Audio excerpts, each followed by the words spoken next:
नमस्कार। जय श्री राम।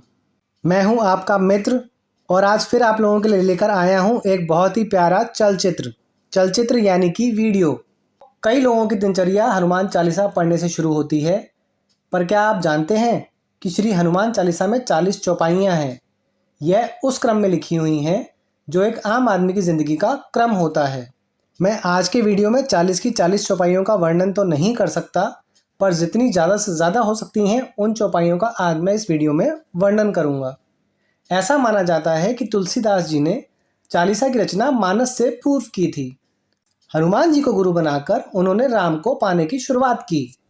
अगर आप हनुमान चालीसा सिर्फ पढ़ रहे हैं तो यह आपको भीतरी शक्ति तो दे रही है, लेकिन अगर आप इसके अर्थ में छिपे जिंदगी के सूत्र को समझ लें तो आपको जीवन के हर क्षेत्र में यह सफलता भी दिला सकती है। हनुमान चालीसा सनातन परंपरा में लिखी गई पहली चालीसा है। शेष सभी चालीसाएं इसके बाद ही लिखी गई हैं। हनुमान चालीसा के प्रारंभ से अंत तक सफलता के कई सूत्र हैं। आइए जानते हैं हनुमान चालीसा से आप अपने जीवन में क्या क्या बदलाव ला सकते हैं। सबसे पहले आप शुरुआत गुरु से कीजिए। अगर आप जिंदगी में कुछ भी सीखना चाहते हैं तो गुरु आपके लिए सबसे महत्वपूर्ण है। हनुमान चालीसा की शुरुआत भी गुरु से ही हुई है। श्री गुरु चरण सरोज रज निज मन मुकुरु सुधारी, अर्थात मैं अपने गुरु के चरणों की धूल से अपने मन के दर्पण को साफ करता हूँ। गुरु का महत्व चालीसा के पहले दोहे की पहली लाइन में ही लिखा गया है। जीवन में यदि गुरु नहीं है तो आपको कोई आगे बढ़ा ही नहीं सकता। गुरु ही आपको सही रास्ता दिखा सकते हैं। इसीलिए तुलसीदास जी ने लिखा है कि गुरु के चरणों की धूल से मन के दर्पण को साफ करता हूँ।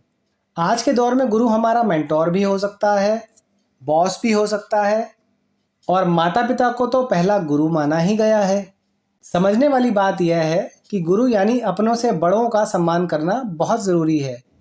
अगर तरक्की की राह पर आप आगे बढ़ना चाहते हैं तो विनम्रता के साथ अपने बड़ों का सम्मान ज़रूर करें। ड्रेसअप का ख्याल रखें। चालीसा की एक चौपाई है, कंचन बरन बिराज सुबेसा कानन कुंडल कुंचित केसा, अर्थात आपके शरीर का रंग सोने की तरह चमकीला है, आपने बहुत ही अच्छे वस्त्र पहने हुए हैं, कानों में कुंडल हैं और बाल संवरे हुए हैं। आज के दौर में आपकी तरक्की इस बात पर भी निर्भर करती है कि आप रहते और दिखते कैसे हैं। फर्स्ट इम्प्रेशन अच्छा होना चाहिए। अगर आप बहुत ही गुणवान भी हों लेकिन अच्छे से नहीं रहते हों तो यह बात आपके करियर को प्रभावित कर सकती है। इसलिए रहन सहन और ड्रेसअप हमेशा अच्छा रखें। तीसरा, सिर्फ डिग्री काम नहीं आती। विद्यावान गुणी अति चातुर राम काज करिबे को आतुर, अर्थात आप विद्यावान हैं, गुणों की खान हैं, चतुर भी हैं, राम के काम करने के लिए सदैव आतुर रहते हैं। आज के दौर में एक अच्छी डिग्री होना बहुत ज़रूरी है, लेकिन चालीसा कहती है सिर्फ डिग्री होने से आप सफल नहीं होंगे। विद्या हासिल करने के साथ आपको अपने गुणों को भी बढ़ाना पड़ेगा, बुद्धि में चतुराई भी लानी होगी। चौथा, अच्छे श्रोता बने, सुनने की आदत डालें। प्रभु चरित सुनबे को रसिया राम लखन सीता मन बसिया, अर्थात आप रामचरित यानी कि राम की कथा सुनने के ललायित रहते हैं। राम जी, लक्ष्मण जी और सीता जी तीनों ही आपके मन में वास करते हैं। जो आपकी प्रायोरिटी है, जो आपका काम है, उसे लेकर सिर्फ बोलने में नहीं, सुनने में भी आपको रस आना चाहिए। अच्छा श्रोता होना बहुत ज़रूरी है। अगर आपके पास सुनने की कला नहीं है तो आप कभी भी अच्छे लीडर नहीं बन सकते। पांचवा, कहाँ कैसा व्यवहार करना है ये ज्ञान जरूरी है। सूक्ष्म रूप धरी सिंह दिखावा विकट रूप धरी लंक जरावा, अर्थात आपने अशोक वाटिका में सीता जी को अपने छोटे रूप में दर्शन दिए और लंका चलाते समय आपने बड़ा स्वरूप धारण किया।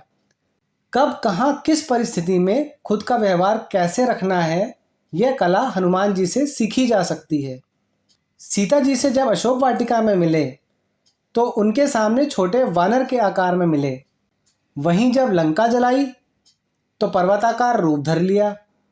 अक्सर लोग यही तय नहीं कर पाते हैं कि उन्हें कब किसके सामने कैसा दिखना है, किसके साथ कैसा व्यवहार करना है।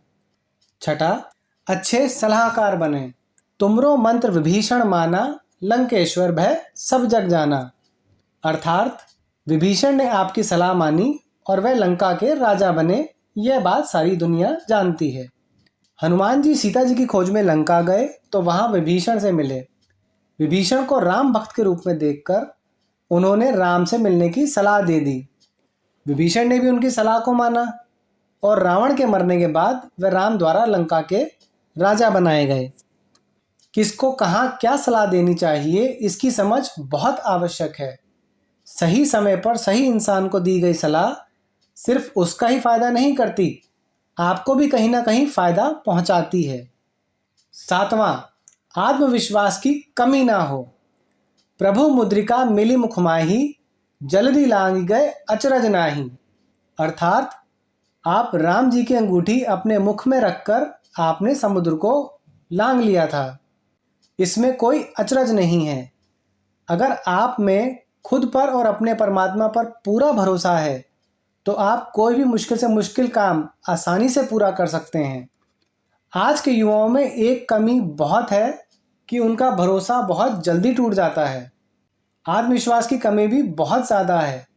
प्रतिस्पर्धा के दौर में आत्मविश्वास की कमी होना खतरनाक है। अपने आप पर पूरा भरोसा रखें।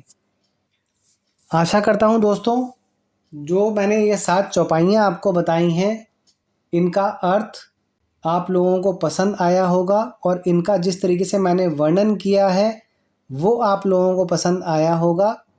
जल्दी ही आप लोगों से फिर से मिलूँगा, जल्दी ही नया चलचित्र लेकर आऊँगा। तब तक अपने इस मित्र को आज्ञा दीजिए। इस वीडियो को लाइक ज़रूर कर दीजिएगा, कमेंट सेक्शन में जय बजरंगबली ज़रूर लिख दीजिएगा और हो सके तो इसे ज़्यादा से ज़्यादा शेयर कर दीजिएगा। आप लोगों का ये वीडियो देखने के लिए बहुत बहुत धन्यवाद।